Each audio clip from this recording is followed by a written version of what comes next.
Es un placer estar nuevamente dirigiendo este tiempo de meditación en la palabra y espero que el Señor os toque en la misma manera que me ha tocado a mí preparándolo. Comenzamos hoy una nueva serie sobre el libro de los Salmos. Kevin me dio la oportunidad de elegir entre 3 salmos distintos y lo tuve bastante claro desde el principio. Uno de los salmos era el 23, el otro era el 24 y el otro ya se me ha olvidado, 70 y algo me parece. El Salmo 24 es muy bonito. Alzad, oh puertas, vuestras cabezas, y alzaos vosotras, oh puertas eternas, y entrará el Rey de Gloria. ¿Quién es ese Rey de Gloria? Jehová, el fuerte y valiente, Él es el Rey de Gloria. Pero como podéis intuir, me he decidido por el Salmo 23. Quizá es el salmo más conocido, es el que más gente, creyentes y no creyentes, lo conocen, y muchos de ellos se lo han aprendido de memoria. Es una corta reflexión del rey David sobre su experiencia con el Dios creador, con su Dios. La vida de David se desarrolló en un mundo turbulento. De joven peleó con las fieras mientras cuidaba del rebaño de su padre. Y hay pasajes en que nos habla que cogía las fauces del león y le desgarraba la boca, con la fuerza que tenía. Un chaval joven, alto y acostumbrado a trabajar cuidando de las ovejas en un medio desierto, que son bastantes de las regiones de lo que hoy es Israel. No tenía gimnasio allí ni para hacer pesas, pero estaba siempre bien entrenado. Fue elegido rey para sustituir a Saúl y tuvo que soportar las excentricidades de Saúl. Saúl ya se le patinaba un poquito el embrague y se le iba la olla, y entonces entraba en grandes depresiones, y lo único que le mantenía un poquito cuerdo era David con un arpa tocando música y cantando alabanzas. Muchos de los salmos que tenemos, si os fijáis, como el mismo Salmo 23, el Señor es mi pastor, salmo de David. Fue un grandísimo poeta durante, luego ya su época un poquito más mayor. En mitad del desierto no creo que tuviera ni lápiz ni papel para poder escribir sus poemas. Entonces Saúl, cuando entraba en una depresión, pedía que viniera David a tocar el arpa y se calmaba, pero luego de repente se le iba la olla otra vez, y en vez de decirle está bien, ala, vete, déjame en paz que ahora ya me duele la cabeza, no, cogía lo que tenía más cerca, ¡guau!, y se lo tiraba, y entonces David tenía que estar ahí agachándose para que no le dieran los proyectiles que le lanzaba Saúl. Una vez y además llegó un momento en el que Saúl, que era consciente de que Dios le había retirado su bendición y que ya había otro rey elegido y ungido, que era David, y no iba a ser su hijo el heredero, da la casualidad de que el hijo de Saúl y David fueron íntimos amigos. Amistades como pocas hay en la Biblia se desarrollaron entre estos dos jóvenes, sabiendo perfectamente el hijo de Saúl Jonatán, me parece que era, ahora de repente, Jonatán, sí, sabiendo que él no iba a heredar, pero su amigo iba a ser rey, y eso le valía, porque eran dos muchachos abiertos, sencillos, amorosos del Señor. Bueno, pues Saúl persiguió a David, y David tuvo que huir, y juntó una banda de medio forajidos que le acompañaban y le ayudaban y le defendían, y con unos 100 varones andaba por ahí huyendo del rey Saúl con todo su ejército. persiguiendo a David. O sea que la vida de David no fue fácil, como estoy diciendo. Luego, una vez coronado rey, tuvo guerras continuas con los países vecinos. Israel había salido de Egipto, Jehová, el Señor, su Dios, lo había sacado de Egipto y había llegado a la tierra prometida, pero allá había gente que vivía, eran ciudades habitadas, amuralladas. De hecho hay un recordatorio muy claro del Señor a través de Moisés diciendo: una vez que estéis establecidos y viváis en casas que no habéis construido y comáis de el fruto de árboles que no habéis plantado y bebáis vino de uvas que no habéis tenido que cultivar y tengáis agua de cisternas que han cavado en la roca otros, que no se os olvide que todo esto es por el Señor vuestro Dios, que os sacó de Egipto y ha permitido que controléis este país y que venzáis a los pueblos que vivían aquí. Bueno, pues aunque les vencieron y ocuparon sus ciudades, pues se retiraron, algunos a las montañas, algunos a las zonas de alrededor, y no dejaron de seguir atacando a Israel. Y David fue el rey que consolidó el reino. Ya Saúl le había tocado pelear muchas batallas, pero David todavía más. Y entonces, como digo, no fue una vida fácil. Para terminarlo todo, ya de viejo, ya de mayor, vivió y sufrió la rebelión de uno de sus hijos. Uno de sus hijos se rebeló contra él, lo destronó. David tuvo que salir por piernas, porque si no, igual le hubieran matado. Y al final, la parte del ejército que era fiel a él, y a pesar de que él dijo: no le hagáis daño a mi hijo, porque aunque se había rebelado contra él, seguía siendo su hijo, pues el hijo acabó muriendo. Y eso fue un dolor muy grande también para David. Comienza, por lo tanto, este bello salmo con una exclamación: el Señor es mi pastor, nada me faltará. Nada me faltará. David lo había podido comprobar. Huyendo de Saúl, escondido en una de las cuevas, Saúl entró a descansar y se tumbó a dormir, y David estaba escondido allí y salió y le tenía aquí dormidito y lo pudo matar, pero era el rey ungido por el Señor y dijo: yo no puedo levantar mi mano contra él, aunque él me esté persiguiendo, aunque él me quiera matar, y aunque ahora lo tenga aquí dormido como un lirón porque estaba cansadísimo. Podía haber hecho. Entonces, ¿qué es lo que hizo? Le cortó un trocito de la capa y se metió otra vez para dentro de la cueva, y cuando Saúl se despertó, pues salió a la luminosidad y tal, se estiró bien, bajó otra vez, cogió el ejército, y según se iban, de repente: ¡Saúl! ¡Saúl! Y mira para arriba, y en la boca de la cueva está David. Dice: he tenido tu vida en mis manos, pero no he querido hacerte daño. Mira, y le enseñó un trozo. Y entonces hizo así, dijo: pues es verdad, me falta un trozo en la capa.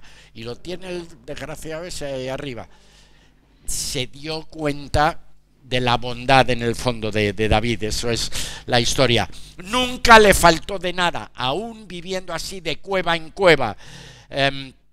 Y eso empieza en que su experiencia cuidando de las ovejas le pareció un bellísimo ejemplo para ilustrar su relación personal con su Dios. Él, habiendo sido pastor, se dio cuenta que lo que él hace por sus ovejas es lo que Dios hace por nosotros, y le pareció la forma ideal de ilustrar. A ver, ¿y por qué elige eso? Bueno, primero, por si no os habéis dado cuenta, y nos afecta un poquito, pero nos afecta. La oveja es uno de los animales más tontos que creó nuestro Señor en el jardín del Edén, ¿vale? Es tonto, tonto. Si hay una zarza, se enreda. Si hay un precipicio, se cae por él. Si hay demasiada roca, se parte la pata. Entonces, si no tuviera pastor, no subsistiría. Entonces, desgraciadamente, David pensó que nosotros somos ovejas. Comparado con nuestro Dios, indudablemente no damos la talla a mucho más, pero para que seamos conscientes de nuestras limitaciones, porque el hombre suele ser muy orgulloso. Mi niña que tengo aquí al lado de pequeñita decía, yo puedo sola, es la idea que yo puedo, no necesito ayuda. En la vida y sobre todo en nuestra relación con Dios, solos no podemos hacer nada, nada. Pero el ser humano sí, y hay universidades que enseñan, y hay gente que está convencida que todo el desarrollo que el hombre ha conseguido de ir andando, porque no había otra forma de ir a ningún otro lado, a aprender a domesticar un animal como el caballo o el burro o la mula, y entonces subirte encima y que sea el animal el que te lleve. Y en su día pensar en una rueda y hacer un cajón de madera que lo ponías encima, entonces podías ir tú y más gente y cargar bultos, y había unas bestias que tiraban de ti. Poquito a poco, a las formas de transporte que tenemos hoy en día, trenes que van a más de 400 kilómetros por hora, ¿vale? Y que nos pueden llevar de Madrid a Barcelona en 2 horas y 20 minutos. Cuando yo era joven, en coche se tardaba 12 horas en ir de Madrid a Barcelona. No se podía llegar antes. Bueno, para que os hagáis una idea, no me quiero liar. Entonces, David dice, el Señor es mi pastor, nada me faltará. En lugares de delicados pastos me hará descansar, junto a aguas de reposo me pastorea. La confianza de David, la confianza ciega, que el que sabe que puede depender plenamente, lo mismo que sus ovejas dependían de él cuando él era pastor. Y el pastor está siempre dispuesto a dar su vida por sus ovejas. Pero no solo se ocupa el buen pastor de la alimentación y del descanso de su rebaño, está también pendiente de la parte espiritual. Claro, las ovejas no tienen parte espiritual, pero nosotros sí.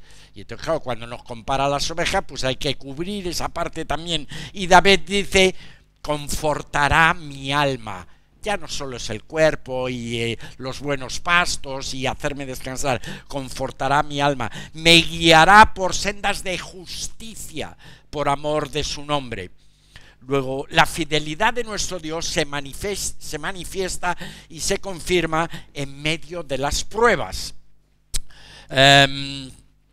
Y dice, aunque ande en valle de sombra de muerte, no temeré mal alguno, porque tú estarás conmigo. Tu vara y tu cayado, que son 2 herramientas que siempre tiene el pastor. El cayado es como un bastón con el que te puedes apoyar para descansar, para agarrar cosas, y es un trozo de madera bien gordote. Ahí le pegas, si viene un lobo, con una vez que hagas así, le des en la cabeza, ese no la vuelve a levantar, desde luego. La cabeza, digo. Tu vara y tu cayado, y la vara es un palo largo con el cual llega a las ovejas y puede pincharlas para evitar y para avisarlas por ahí no, y ayudar, y junto con los perros conseguir que el rebaño no entre en áreas peligrosas ni tenga riesgos. Fijaos que no dice si alguna vez tuviese que pasar por el valle de sombra de muerte, no. David es consciente que esos valles forman parte de las experiencias que antes o después todo ser humano tiene que pasar. Por eso dice, cuando ande en valle de sombra de muerte. Sabe que, además de todo lo que ya le ha tocado pasar, le faltan todavía experiencias difíciles, pero aunque lo esté pasando, no temeré mal alguno, porque tú estarás conmigo. No tú me vas a librar, que hay veces que oramos así, ay Señor, que no pase. No, si Él no ha prometido eso. ¿Y por qué permites? Porque es una forma en la que aprendemos, es una forma en la que Él nos muestra su amor, forma parte de nuestra vivencia como ser humano, para que seamos conscientes de nuestra debilidad. Y entonces aunque ande en valle de sombra de muerte, no temeré mal alguno, porque tú estarás conmigo. Eso es lo que nos promete el Señor. Él está con nosotros. Aderezas mesa delante de mí en presencia de mis angustiadores. Unges mi cabeza con aceite. Mi copa está rebosando. No solo nos acompaña, no solo sentimos seguridad, sino que nos ofrece un banquete delante de aquellos que nos atacan. Es una sensación de puro gozo, y esa experiencia con nuestro Dios como el buen pastor no es algo pasajero, no es algo que se desvanece. Dice, ciertamente el bien y la misericordia me seguirán todos los días de mi vida. Me seguirán todos los días de mi vida. Fijaros que la misericordia de nuestro Señor no hará falta que nosotros la persigamos, sino que me seguirán, va a venir detrás de nosotros continuamente. No depende de nosotros, no tenemos que ir nosotros, es el Señor el que hace que vayamos a donde vayamos, me siga todos los días de mi vida, su misericordia y el bien, su bondad. Y además añade una cosa, ¿os acordáis que es una de las promesas que tenemos como creyentes y que para mí resulta, yo creo que la más tranquilizadora? El Señor Jesús en el aposento alto, la última noche que estaba pleno de fuerzas con sus discípulos, justo antes de que les detuviera, le dijo: en la casa de mi Padre muchas moradas hay. Voy a preparar lugar para vosotros, y si me fuera y preparase lugar, volveré y os tomaré a mí mismo, para que donde yo estoy vosotros también estéis. ¿Sabéis una cosa? David ya lo sabía. 500, 800 años o no sé cuánto, mucho tiempo antes de que viniera Jesús, él ya lo sabía, y en el Salmo 23 dice: en la casa del Señor moraré por largos días. Este es el Salmo 23, y lo he elegido porque tenemos que ser conscientes que nosotros en esta historia, en este pasaje bíblico, a nosotros nos toca ser las ovejas. Somos los tontos, los cortitos de aquí. Aunque creamos que podemos llegar a la luna, y hemos llegado, yo no, ni ninguno de los que estamos aquí, pero la raza humana ha conseguido. Y no deja de ser, por supuesto, un acontecimiento impresionante. Pero somos ovejas. Somos ovejas. Y el mismo hombre que fue capaz de subir a la luna organizó, por problemas entre países, la Primera Guerra Mundial en 1919, se acabó en el 21, y en el 45, me parece, justo 39 hasta el 45, la Segunda Guerra Mundial. En el mismo lugar, en Europa, Alemania luchando contra Francia y liando a todos los países de alrededor, y en la segunda, Japón, que se añadió y que atacó Pearl Harbor, y en el Pacífico se montó una que a nosotros no nos afectó porque era Japón contra Estados Unidos, pero que era parte de la misma.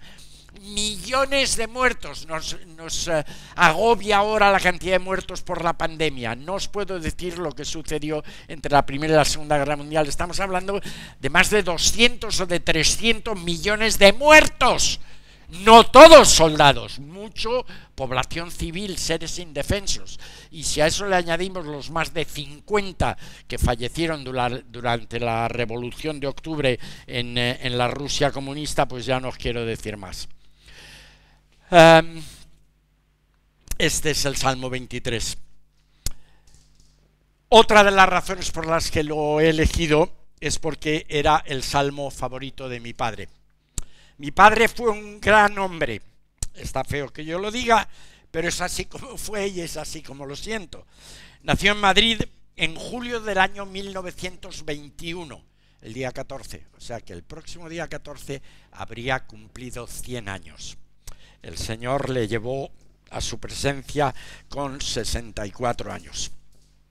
Era el segundo hijo varón de una familia de cristianos, cuarta generación de creyentes evangélicos españoles. Tenía 15 años cuando comenzó la guerra civil, si nació en el 21 y la guerra civil empezó en el 36, 15 años. Por eso no le tocó por los pelos ir al frente. Ya le tenían en la lista para en el año 39, que es cuando acabó la guerra, y entonces no tuvo que ir, le tocó hacer el servicio militar, pero no tuvo que ir a la guerra. Estudió ingeniería civil y entró a trabajar en la quinta jefatura de estudio y construcción de ferrocarriles en el Ministerio de Obras Públicas. Su padre, mi abuelo, era ebanista y tenía su taller de ebanistería en los bajos de su casa. Vivía a las afueras de Madrid, aproximadamente 1 kilómetro más arriba de Cuatro Caminos. Madrid acababa en Cuatro Caminos, el metro llegaba hasta allí, y de allí para allá pues ya sí había casitas, pero era el campo, y Fuencarral era un pueblo. Y Tetuán de las Victorias, que es una parada de metro ahora, era un pueblo, y está en la calle Bravo Murillo lo que era el ayuntamiento de Tetuán de las Victorias. Bueno, pues por esa zona vivían. Cuando se jubiló mi abuelo, mi padre y 2 de sus hermanos se quedaron con el taller y empezaron a soñar y a planificar y a bajar por Europa estudiando qué tipo de muebles se estaban fabricando, porque estaban intentando transformar ese taller en algo mejor, más moderno, más grande. Tenía yo 11 años cuando se firmó un contrato de licencia con una empresa francesa para fabricar aquí en España una colección de muebles diseñados por el arquitecto Le Corbusier. Fue mi primer reunión de trabajo con 11 años. Estuve traduciendo toda la conversación entre mi padre y el señor Charles Mondiel, del español al francés y del francés al español. Como consecuencia se redactó un contrato de licencia que me tocó traducir al castellano y que se firmó en francés y en español. Antes de que pasaran 10 años, o sea, antes de que yo tuviera 21, ya habíamos comprado un terreno de 30.000 metros cuadrados en Torrejón de Ardoz y construimos una fábrica de 17.000 metros cuadrados con línea de fabricación totalmente automática alemana, la última tecnología que existía en Europa en aquel entonces. Y llegamos a tener más de 500 empleados entre la fábrica, la distribución y la venta al público, porque teníamos tiendas en Madrid, Barcelona, Sevilla, Málaga, y estábamos asociados con los distribuidores en Valencia, en San Sebastián y en otros sitios. Pero permitió Dios, bueno, en medio de todo eso, mi padre había solicitado la excedencia en el ministerio y mi madre también para volcarse a trabajar en la empresa, pero mi padre, desde que yo era muy pequeñito, era el responsable de la escuela dominical y uno de los ancianos de la iglesia de Trafalgar, que Kevin y yo tuvimos el placer de poder visitar. Yo hacía mucho tiempo que no iba, el pasado lunes, calle Trafalgar de Madrid, muy cerca del Cine Paz, una iglesia que ahora mismo tiene casi más de 150 sillas en la nave principal y se puede poner más en las naves laterales, y que ahora son sillas. Cuando yo era joven eran bancos, y entonces donde hay 5 sillas ahora pues nos sentábamos 6 y 7 y 8, porque cuando aquello se llenaba, entonces es un local grande, y mi padre era uno de los ancianos. Permitió el Señor que con la crisis de 1978 y poco después de haber muerto Francisco Franco, el dirigente de España, tuviésemos en un solo año 3 huelgas de un mes cada una de ellas. Muchos problemas, crisis económica, además los bancos que ya no te daban crédito decían: oye, este que vence el mes que viene no te lo puedo renovar, tienes que aparecer aquí con el dinero que te habíamos prestado y devolverlo todo. Tuvimos que cerrar la empresa, acabamos perdiendo todo. Mis padres volvieron a sus trabajos en la administración pública española, y el 8 de marzo de 1980 Esther y yo, con Adriana, que tenía 2 años, y Eduardo, que iba todavía en la tripita de su mamá, nos emigramos a Estados Unidos para buscar allí trabajo. Mi padre sabía lo que era conocer y experimentar la fidelidad de nuestro Dios. Por eso este salmo era uno de sus favoritos.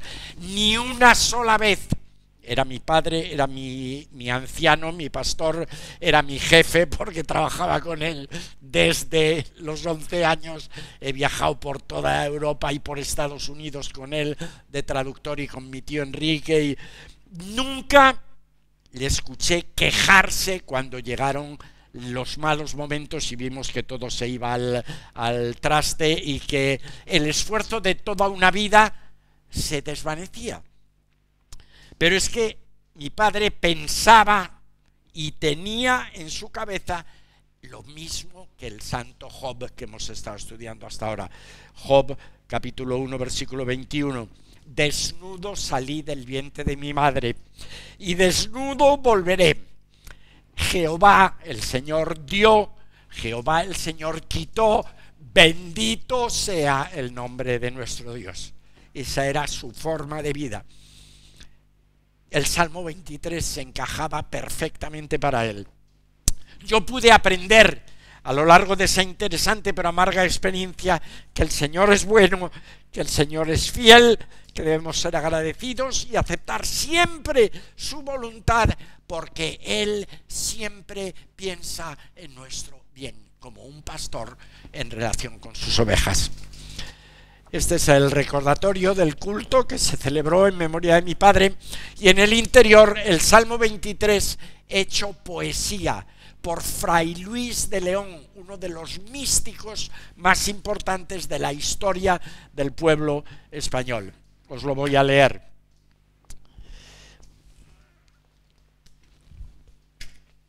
No, necesito las gafas, pero bueno, a ver si las lágrimas me dejan, porque se me nubla la vista, si no. Y este no me le sé de memoria. El Reina Valera sí, pero este no. Jehová es mi pastor, nada me falta. Me da reposo en blanca y fresca hierba, y a la orilla de límpidos arroyos, con piedad infinita me apacienta. Y por amor de su bendito nombre me guía siempre por la justa senda. Cuando el valle de muerte tenebroso cruzare peregrino por la tierra, no temeré, porque tú estarás conmigo. Tu vara y tu cayado me sustentan. Ante mis adversarios me acogiste y me amaste sentándome a tu mesa, y mi copa llenaste con tu sangre, y todavía ungiste mi cabeza. Solo bondad, misericordia solo me seguirá durante mi existencia, y al fin de Dios, en la ciudad celeste, viviré para siempre vida eterna. El Señor os bendiga.